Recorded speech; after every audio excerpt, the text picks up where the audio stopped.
friends, let's talk about 10 HIIT exercises to help you burn belly fat. Number one is slam ball.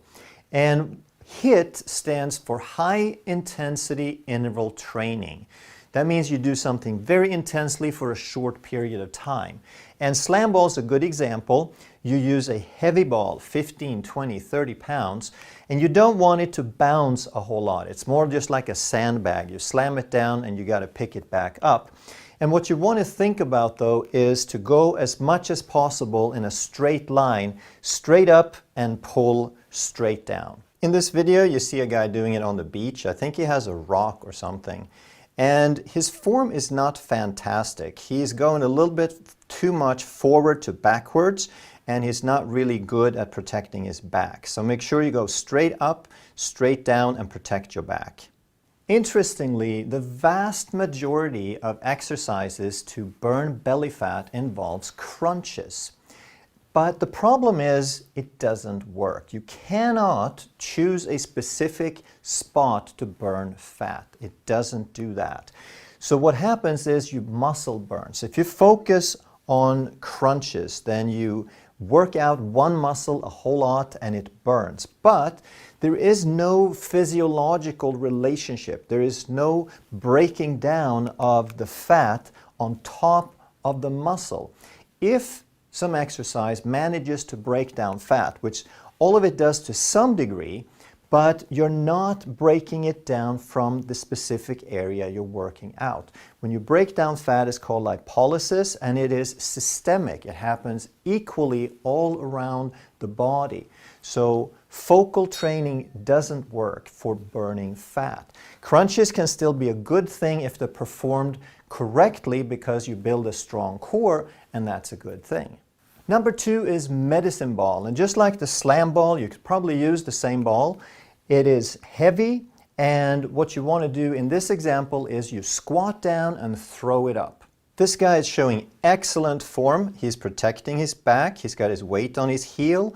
He goes deep and he pushes up as hard as he can, uses his whole body, uses large muscles with high intensity. Excellent exercise. Number three is sledgehammer. So if you have a tractor tire and a big sledgehammer, then you want to use a tall posture, go as high as you can, pull that sledge down on the tire and slam it down.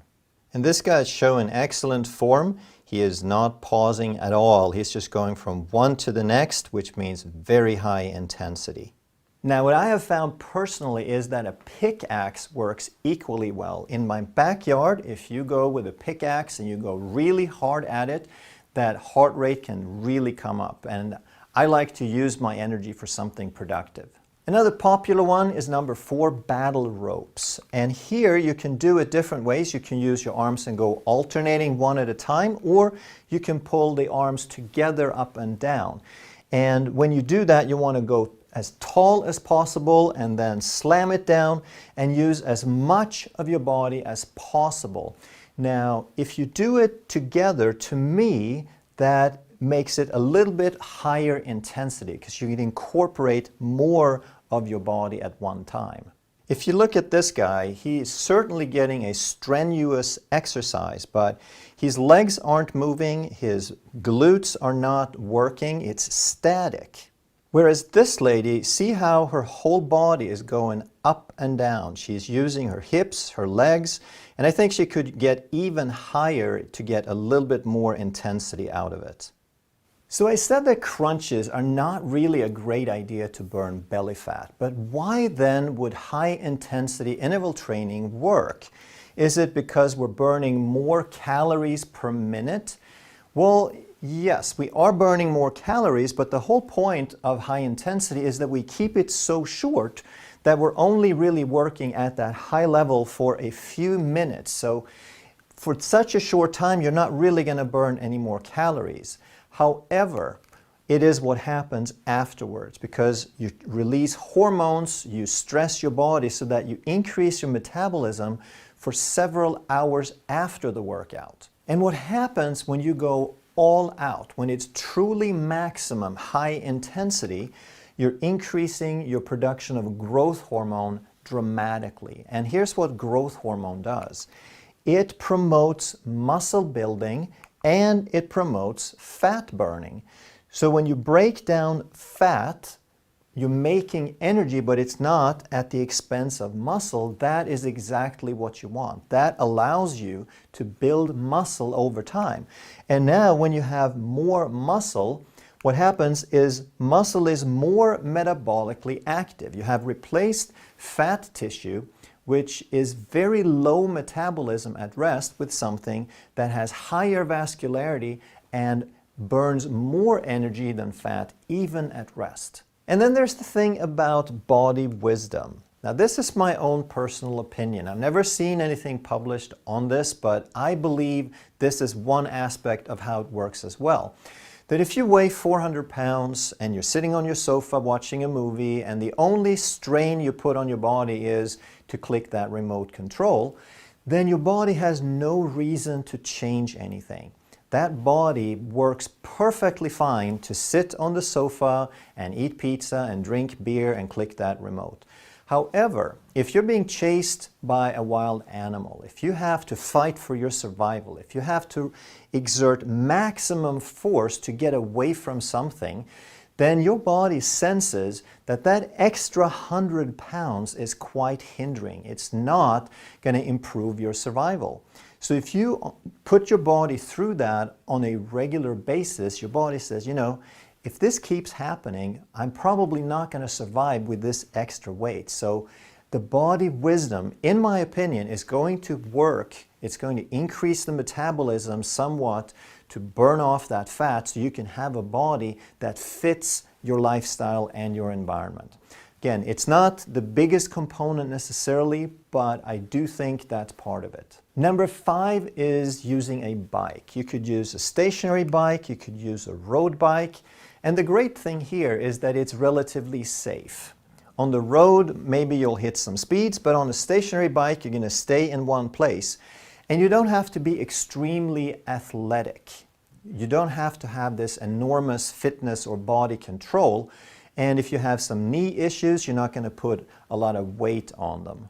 And the key here is to do it in bursts. You can do 15 seconds, 30 seconds, 1 minute, but it has to be all out. If you can do it for 30 minutes, it's not the type of high intensity that we're talking about. Number 6 is box jumps, and this can be extremely effective. The trick is that you have to be pretty fit and have pretty good body control to do it safely.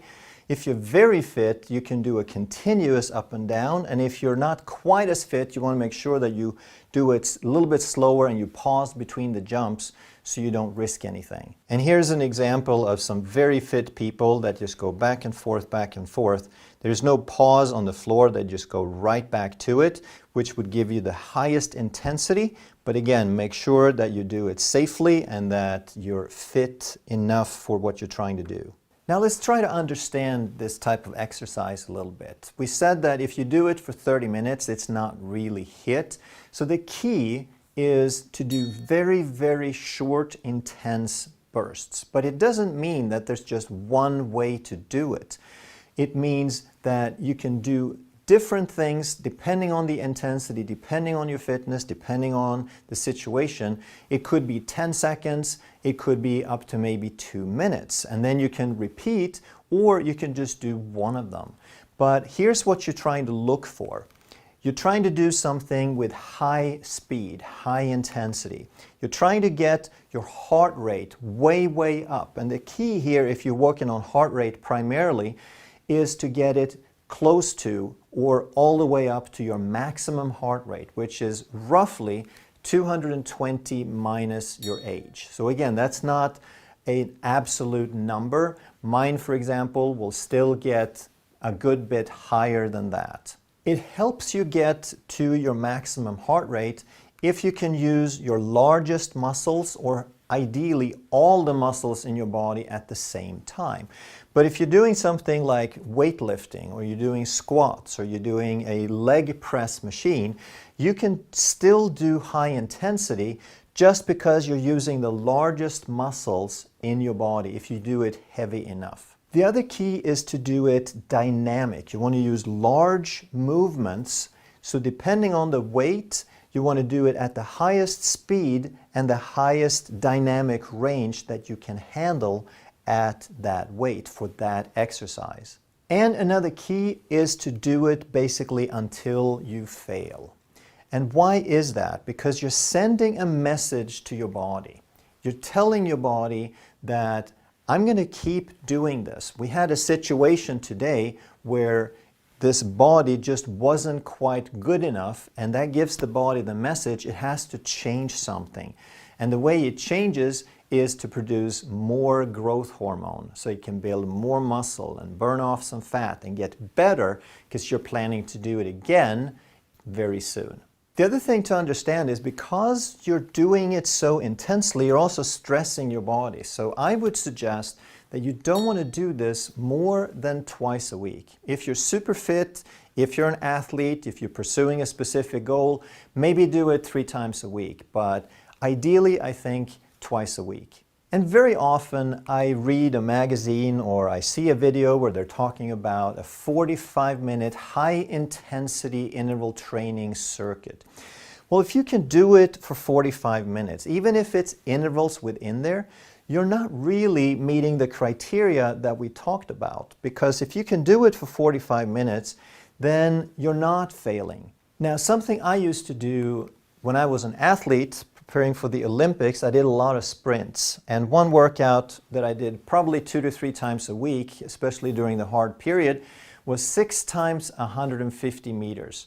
That was a good distance for me because it was short enough that I could do several of them, but it was long enough that I could get my heart rate up to maximum. So I would do a warm-up to get myself ready, to get my body up to that level of performance, to that intensity. Then I would run all out 150 meters, and that meant about 17.5 to 18 seconds when I was at my best. And during that 18 seconds, I would hit a maximum heart rate. It would get 220 or above. But because it was so intense and I wanted to do 6 of these, I needed a good amount of rest. So I would take 3 or 4 or sometimes even 5 minutes toward the end of the workout to be able to do another one at that intensity. So the workout might last for 30 minutes, but my total high intensity training was less than 2 minutes. This video is not the list about the best exercises. These are examples to help you understand how you can make up your own. Number 7 is running in place. So this may not be as intense as some of the others, but the beauty of it is you can do it anytime. You can do it at home. You don't need any specific equipment, and it's very, very simple. So the key, though, is to work your arms. And I'll show you a couple of videos to demonstrate that. If you're really fit, you can bring your knees up to raise the intensity. If you're not so fit, then don't worry about the high knees. Here's an example of what I don't recommend. He is pretty much static. There are no large movements. He's going fast, but he's not involving any large muscle groups. His arms are pretty much still. Don't do it this way. And don't do it this way either. This guy has no motion from the shoulder. It's all at the elbow, and he is not lifting his knees at all. He's using his hamstrings only. But here's what you want it to look like. Look at the shoulders, look at the large dynamic movements, the high knees. He's using all the large muscle groups in his body. Number 8 is another classic, burpees. You can do them with weights, you can do without weights, you can do jumping jacks, you can jump straight. Now the beauty of this, I think, is to use your body weights, so I don't really see the purpose of using extra weights. And here's a girl who does a really nice job. She's keeping her back straight when she's in the plank position, and she is jumping up, she's extending far. She's getting a lot of big muscle groups involved, and if you really push off and jump, you could hit some high heart rate very, very quickly on this.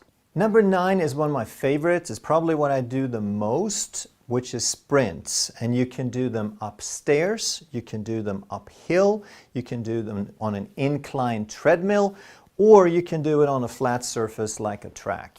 Now the beauty of doing it uphill is that you have gravity working against you. So you don't have to go as fast, because the faster you go, the more likely that you get injured, that you pull a muscle, or you get out of control. Here's a great example of doing it in a park somewhere. He's got really good form. He's pumping his arms, he's lifting his knees, and he's getting some really good intensity. Working against gravity makes it easier to get tired.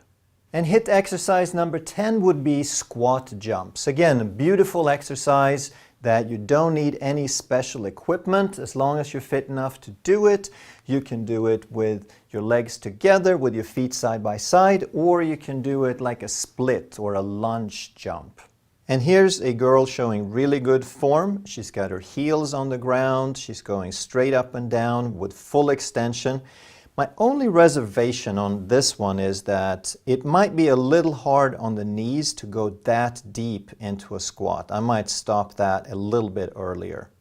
This guy using splits is not extending as far up, but you can surely exhaust yourself very quickly with this exercise. If you enjoyed this video, you'll love that one. And if you truly want to master health by understanding how the body really works, make sure you subscribe, hit that bell, and turn on all the notifications so you never miss a life-saving video.